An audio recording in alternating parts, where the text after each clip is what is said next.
If you're thinking about moving to Houston or you want to find a new place to live central to the city, then this video is for you. Today, we're going to be talking about the Museum District and what I like about living in this neighborhood. My name is Katie Day, and our team helps people move into and around the greater Houston area.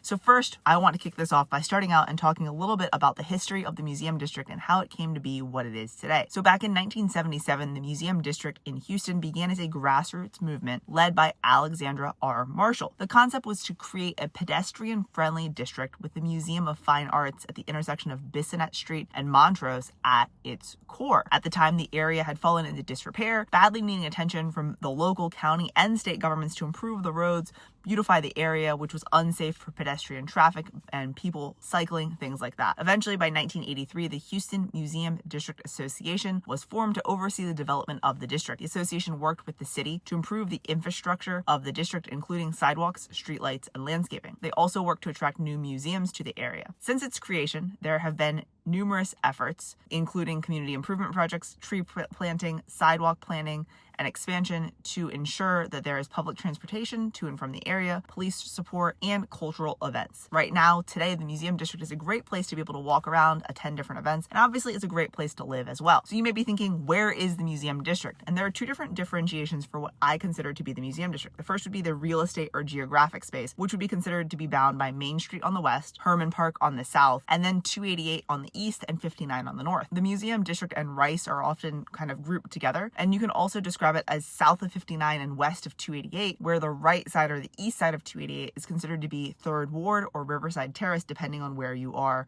on the east side of 288. But the Museum District, by way of museums, is broken up into 4 different parts, and it spans on each side of 59, and then into the Museum District, Midtown and Montrose, and some of Montrose and Midtown being on both sides of 59, and then you have the area kind of west of Main Street near Herman Park as well. So the Museum District has 4 popular museums in the Museum District, and those are considered to be, number 1, the Museum of Fine Arts, which is the largest museum here in Houston. It has 63,000 works of art, like paintings and sculptures, decorative arts, things like that from all around the world. Number 2 is the Museum of Natural Science. It's a great place to learn about the natural world. They've got exhibits on dinosaurs, animals, plants, space. I really like the gems and jewels, but they also have the planetarium and butterfly center. Number 3 is the Children's Museum. It is a great place for kids of all ages. It's somewhere where I love because they have a tot spot for babies, but then they also have exhibits on dinosaurs, space, the human body, and there are tons of like interactive activities to keep kids engaged, and they have an outdoor area as well. Then number 4 is the Menil Collection. It's one of the most renowned museums in the world, and it is made up of what used to be a private collection. And so there's modern and contemporary art, including works by Picasso and Warhol, Matisse. And the Menil also does a lot of cool events in the spring and the fall. The 2 biggest attractions that aren't museums in the area would be Herman Park and the Houston Zoo. Herman Park is a great place to relax. They've got lush green spaces with walking trails, the reflection pool, and oak trees that really make it kind of an oasis in the city. If you're looking for a little bit more adventure and activity, you can paddle boat on McGovern Lake, you can play a game of golf at the golf course, or maybe have a picnic in one of the scenic spots. There's also a ton of trails for walking and running and biking. It's a great place for you to be able to stay active if you do enjoy being outdoors. You can also enjoy the gardens, as well as the miniature train ride and the massive upgraded playground with tons of space to run around. They've got a water feature and lots of different spots for kids to play as well. Herman Park brings the community together through various events and activities. They've got free concerts at Miller Outdoor Theater, fitness classes in the park. There's always something happening at the park. And then the other thing that I mentioned, also in Herman Park, is the Houston Zoo. It is one of the largest and most visited zoos here in the United States, attracting millions of visitors every single year. It's 55 acres and it has over 6,000 animals, which makes it a popular destination for people that are visiting Houston, as well as people that live here. And it's great if you lived in the Museum District because it's right here. So as far as where to live, when we talk about architecture in the Museum District, just like most of Houston's inner loop neighborhoods, you do have a mix of different types of housing. There are a few different high-rise condo buildings here in the Museum District, and while condos offer a really great lock and leave lifestyle, keep in mind there are also normally steep HOA fees, which are going to increase your out-of-pocket expense each month. So there are a number of high-rise buildings in the area. First up is Warwick Towers. It's a 35-story building. It was built in 1969, located at 1111 Herman Drive, and then you have 1400 Herman, located at 1400 Herman Drive. It provides great views of the Herman Park as well as the Museum District and downtown Houston. It was built in 1957, so a little bit older of a building. The Park Lane was built in 1980. It's a 25-story building and has 270 units off of Herman Drive. And then you have Venue Museum District. So this is off of Fannin Houston. It's a little bit newer. It was built in 2014. It's a 33-story building, 5353 Fannin, just north of the Museum of Fine Arts. You've got the Spires, also a little bit newer. It was built in 2008. It's a 42-story building located at 2520 Robin Hood Street. And then the other building that most people know about is the Mosaic. So that one is 30 stories. It was built in 2006. There's 2 towers. So the condo tower is 340 units. It's located at 5925 Alameda. I do like this one because there's a pool between the 2 towers, but one of the towers is rentals and the other one is condos. So just something to keep in mind. And then also close by, you have the Bristol, which is located at 5000 Montrose. It's 21 stories and 54 units, and it does overlook Herman Park and the Museum District. You've also got mid-rise buildings. Here we consider those 4 to 10 stories, as well as single family homes, townhomes, and multifamily buildings. There's really a wide range of types, styles, and price points in the Museum District. You can find things that were built in the 1920s and 30s, as well as newer construction. Most of the newer construction is going to be more contemporary, but you can find some that integrate more charm and history with exposed brick or wrought iron details, large windows, things like that. But as of early 2025, the average sales price for the Museum District is $798,000. Some additional things to consider if you're thinking about living in the Museum District. Number 1, the first thing that I love about the area is obviously the museums. I talked about the top 4 that we have, but there are 19 museums in proximity or walking distance from the area. So the cultural scene and different things you can do, it's honestly so varied. So whether it's art or science,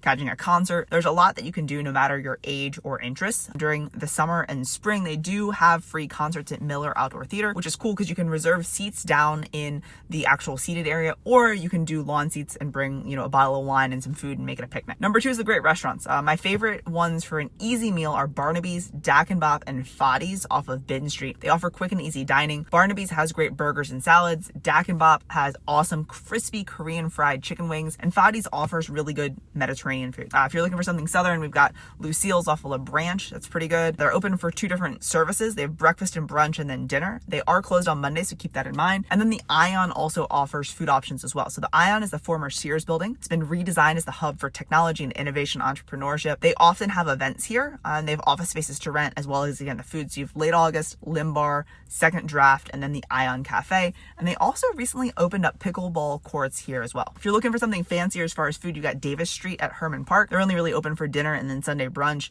The Monarch at Hotel Zaza, and MF Sushi off of Main. I also really like Lynn's Vietnamese off of Alameda for quick and easy sandwiches, rice plates, and boba. And while there isn't as much food in the Museum District as like Midtown or Montrose or even really Edo, I do think that there are some really good options for food close by. If you're into coffee, there are a few good coffee shops in the area. One of my favorites is Mo Better Brews off of Southmore. They do have a fully vegan menu. One of my favorite dishes is the fried mushrooms and waffles, their take on chicken and waffles. The only downside here is that the parking lot does fill up pretty quickly. So you may have to park on like Southmore or another side street. Another favorite of mine is Retrospect off of La Branch and Alabama. They've got really good food, tasty crepes, good pastries. You can also go to Jackson's off of Cleburne near 288 or Sunday Press at the Asia Society Museum. If you're just looking for a really quick cup of coffee, there's a Shipley's off of Blodgett and Alameda as well. The fourth thing that I really like about the Museum District is the location and walkability. So you're close to 59 and 288, which can get you all around town pretty easily. You're close to Main Street, where you can hop on the Metro Rail